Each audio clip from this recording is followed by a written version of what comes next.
श्री तारतम सागर कलश हिन्दी नेपाली स्वरूपको 24औं प्रकरण। तारतमको प्रकाश र अक्षर ब्रह्मको मूल बुद्धि एकाकार भएर परमात्माको आज्ञाले इन्द्रावतीको हृदयमा अंकुरित भयो। अक्षरातीत ब्रह्मको आवेशका साथ अवतीर्ण दयाको सागरको प्रवाहलाई कसैले पनि समात्न सक्दैन। परमधामको यो लीला अति महत्त्वपूर्ण छ, जो यस ब्रह्माण्डमा जागर्ने लीलाको रूपमा प्रकट भएको छ। भूतकालमा यस्ता कयौं ब्रह्माण्ड बनेर भविष्यमा पनि बन्नेछन्, तर यो लीला अरू कुनै ब्रह्माण्डमा नभयो नहुनेछ। यी अगम अकट तथा अप्रकट लीलाहरूलाई हामी प्रकट गर्दछौँ, तर यसलाई विस्तारै प्रकाशित गर्दैछौँ, नत्र भने यसलाई तपाईहरू एकैसाथ सहन गर्न सक्नुहुँदैन। जुन कुरा कहिल्यै कानले सुनेको थिएन, त्यसलाई सुन्ने बित्तिकै जीव माखे साङ्गलोमा पर्नेछ। त्यसकारण म भन्नलाई संकोच गरिरहेको छु कि तिनले व्यर्थमा नै गोता नखाउन्, नत्र भने म सबै एकैचोटि तपाईहरूका अगाडि प्रत्यक्ष बन्ने थिएँ। तपाईहरूका साथ म कुनै अन्तर राख्दिनँ। तपाईहरूका लागि नै म सोच विचार गरेर बन्दछु। तपाईहरूले अहिलेसम्म जुन दुःख पाउनुभयो, त्यसबाट पनि मलाई कष्टको अनुभव भइरहेको छ। त्यसकारण अब सबै आनन्द तपाईहरूको हातमा सुम्पिदिएको छु, यहाँसम्म कि 14 लोकका दुनियाँले पनि तपाईहरूले प्रदान गरेको सुख नै पाउनेछन्। अहिले पनि यी सबै कुरा भन्दा मलाई संकोच भइरहेको छ, तर यो कुरा साँच्चीकै अति ठुलो छ। तपाईहरूले त यो भन्दा पनि ठुलो शोभा पाउनु भएको छ, किनभने संसारलाई मुक्ति दिने सामर्थ्यका साथै तपाईहरूलाई आफ्ना प्रियतम प्रभुको परमधामको पनि अनुभव भएको छ।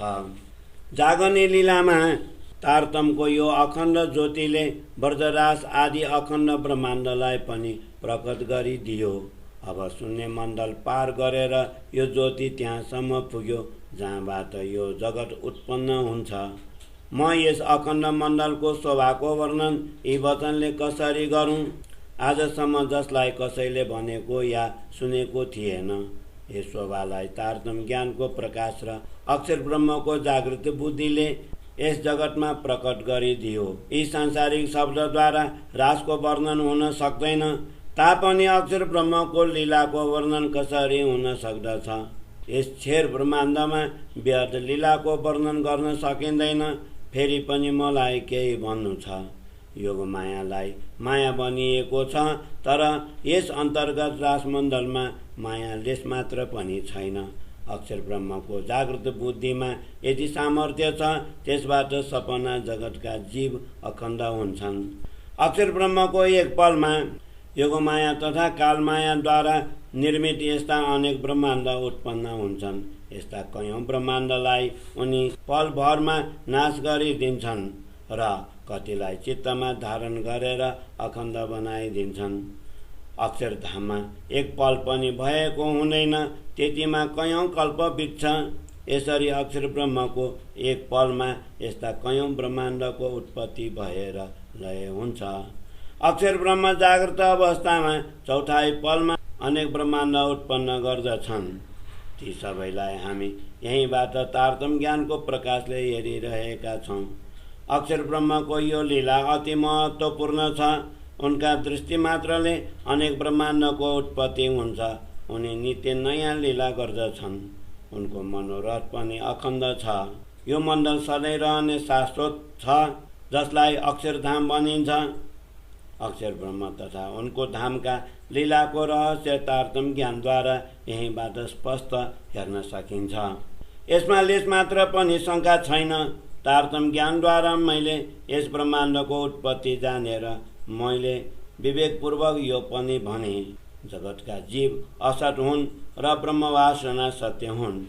अक्षर ब्रह्मद्वारा मोह तत्त्वको उत्पत्ति भएको हो, जसलाई शून्य निराकार पनि भनिन्छ।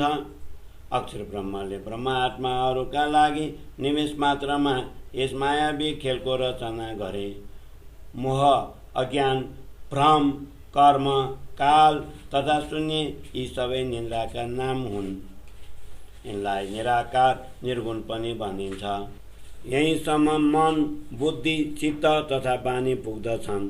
ज्ञानीहरू त्योभन्दा अगाडिको वर्णन अनुमानद्वारा गर्दछन् र फेरि शून्य निराकारमै आएर रोकिन्छन्। जुन जीव स्वयं सपनाद्वारा नै उत्पन्न भएका छन् ती शून्य निराकारलाई कसरी नाग्न सक्दछन्? ब्रह्मात्माहरू शून्यलाई नागेर अविनाशी धाम प्राप्त गर्दछन्। हे ब्रह्मात्मा हो, ब्रह्मवासना तथा नश्वर जगतका जीवको विवरण यसरी सम्झनुहोस्। असत्य जीव निद्रालाई पार गरेर अगाडि जान सक्दैनन्। सत्य आत्माहरू नै भ्रमरूपी निद्रालाई पार गर्न सक्दछन्।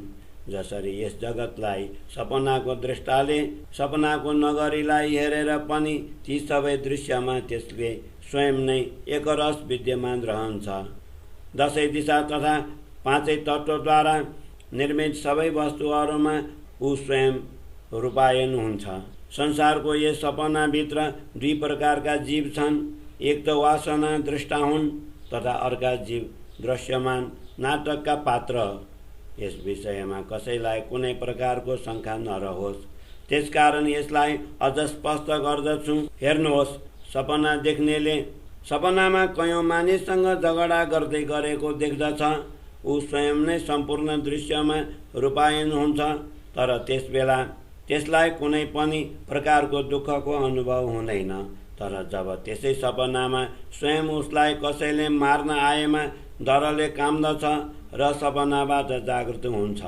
वासनाहरू श्रीराजजीका अङ्गबाट उत्पन्न भएका हुन् र जीव निद्राबाट उत्पन्न भएका हुन्। यसरी दुवै आफ्नो घर छोड्दैनन्। सत्य वासना तथा असत्य जीवहरूको यही वास्तविकता हो। यी सम्पूर्ण ब्रह्माण्ड तथा यसका 14 लोक सबै सत्य स्वरूप अक्षर ब्रह्मकै स्वप्न हो। यसै उदाहरणद्वारा आफ्नो अन्तर्मनले वासनाको महत्त्व जान्नु पर्दछ। तपाईहरू भन्नुहोस्, सत्स्वरूप अक्षरलाई सपना कसरी आयो? यस विषयमा सविस्तार सम्झाउँछु, जसबाट कसैलाई पनि कुनै प्रकारको शङ्का नरहोस्। यस विषयमा सविस्तार सम्झाउँछु, जसबाट कसैलाई पनि कुनै प्रकारको शङ्का नहोस्। रुखका पात जम्मा गरेर यदि त्यसमा तीरले गोप्यो भने एकैसाथ कयौं पात छेडिन्छन्। ती सबै पात एकैचोटि चौथाइ पलमा नै छेडिन्छन्। तर छेड्ने बेला प्रथम एक पातलाई छेडेर बाण अर्को पातसम्म पुग्दछ। एक पातबाट अर्को पातसम्म पुग्न जति समय लाग्दछ त्योभन्दा पनि कम समयमा अक्षर ब्रह्मद्वारा कयौं ब्रह्माण्ड उत्पन्न हुन्छन्। यति कम समयमा अक्षर ब्रह्मलाई सपना आयो, यो कसरी भन्न सक्नुहुन्छ?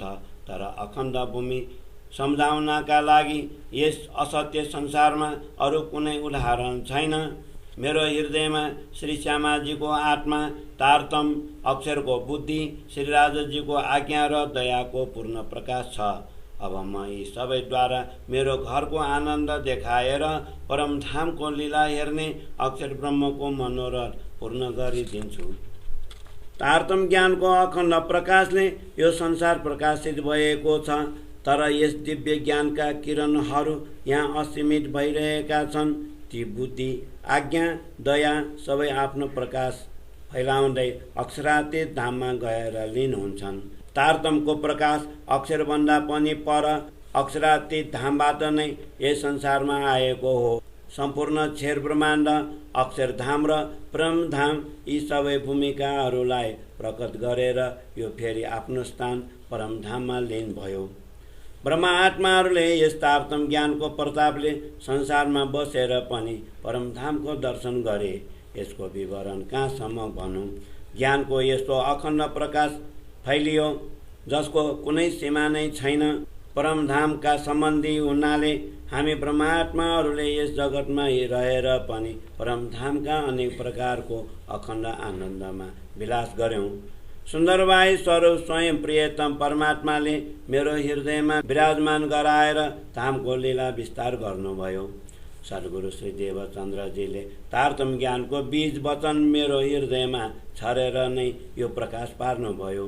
त्यसको अंकुर यसरी फुट्यो। यसबाट सबैले परमधामको अपार आनन्दको अनुभव गरे। यदि मैले सद्गुरु प्रदत्त तारतम ज्ञान रूपी प्रकाशलाई करोडौँ सूर्य चन्द्रको प्रकाशको उपमा दिए भने पनि त्यो शब्द मोह तत्त्वसम्म नै पुग्दछ र जुन मोह तत्त्वको नाश हुन्छ। अब म यस मायावी जिब्रोद्वारा अखण्ड घर परमधामको विस्तारको वर्णन कसरी गरौँ? किनभने संसारका बानीको एक शब्द त्यस अखण्ड घरसम्म पुग्दैन र हाम्रो यो आकार पनि मोह अन्तर्गत नै पर्दछ। मोह तत्त्व केही पनि होइन र बृहद भूमि यस मोह तत्त्वदेखि भिन्न छ। त्यसकारण असत्य वस्तु सत्यसम्म कहिले पुग्दैन। यसरी यस असत्य जिब्रोका वचन अखण्ड परमधामसम्म पुग्न सक्दैनन्। जब यी शब्द बृहद भूमिसम्मको नै वर्णन गर्न सक्दैनन् भने ब्रह्मधामको कसरी वर्णन गर्न सक्दछन्? जब रासको वर्णनमा एक अक्षर पनि सक्षम भएन भने फेरि परमधाम त्योभन्दा पनि पर छ। मैले एक एक अक्षर करोडौँ सूक्ष्म भाग बनाएर अति सूक्ष्म रूपले हिसाब गरेर बारम्बार हेरे पनि तर ती सूक्ष्म भागमध्ये कुनै एक भाग पनि रासलीलाको वर्णनका लागि योग्य छैन। श्री श्यामाजी स्वरूप सद्गुरु यसरी भन्नुहुन्थ्यो, म आफ्नै अङ्गना इन्द्रावतीसँग रङ्गिएको छु। हामी परस्पर आफ्नै कुरा गर्दछौँ तर संसारमा यस्तो भन्दा मलाई लाज लाग्दछ। त्यसकारण संसारमा साक्षात धन प्रकट गरिँदैन। परमधामका कुरा गर्नका लागि म कसैलाई पनि योग्य देखिरहेको छैन। ब्रह्म आत्माहरूका अतिरिक्त अरू कसैले पनि अस्तित्व भए पो देखिन्थ्यो। अरू जीवहरूको त न नाम छ, न गाउँ, न कुनै स्थान छ। जहाँ केही पनि छैन त्यहाँ परमात्मा छन् यस्तो भनिन्छ। वास्तवमा संसारमा परमात्मा छन् भन्नु अथवा छैनन् भन्नु यी दुवै कुरा मोहका हुन्। त्यसकारण मैले आफ्नो अन्तर्हृदयमा नै यसको विस्तार गरेर बाहिर भन्नका लागि मन बस्दछु। यति वचन पनि मैले यसकारण भने सुन्दर साथमाथि मायाको नशा चढेको छ।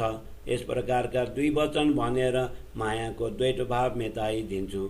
सुन्दर साथलाई परमधामको अखण्ड सुख प्रदान गर्नका लागि मैले नै इन्द्रावतीलाई यो सबै भन्ने आदेश दिएको हुँ। त्यसकारण इन्द्रावतीको मुखारविन्दबाट निस्केको यो तारतम बानी सम्पूर्ण शास्त्रको ज्ञान मन्दिरमाथि कलश रूपमा प्रतिष्ठित भयो। सुन्दर साथलाई परमधामको अखण्ड सुख प्रदान गर्नका लागि मैले नै इन्द्रावतीलाई यो सबै भन्ने आदेश दिएको हुँ। त्यसकारण इन्द्रावतीको मुखारविन्दबाट निस्केको यो तारतम बानी सम्पूर्ण शास्त्रको ज्ञान मन्दिरमाथि कलश रूपमा प्रतिष्ठित भयो। ज्ञान मन्दिरमाथि कलश रूपमा प्रतिष्ठित भयो। चौपाई 47 प्रकरण 24 चौपाई 771 कुल प्रकरण 106 चौपाई 4669 महामती श्री प्राणनाथ प्रणीत तारतम सागरको कलश हिन्दी ग्रन्थको सुरेन्द्र पौड्याल आनन्दकृत नेपाली स्वरूप समाप्त। बोलो श्री प्राणनाथ प्यारे की जय।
विध साथ जी जागिए,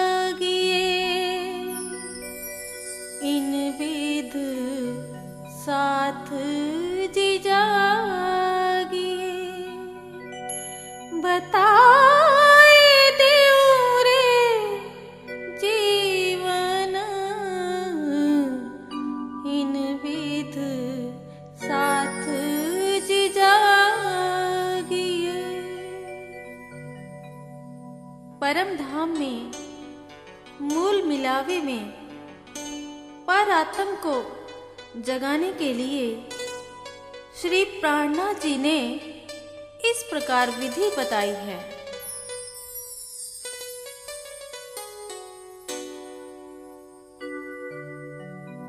इन विध साथ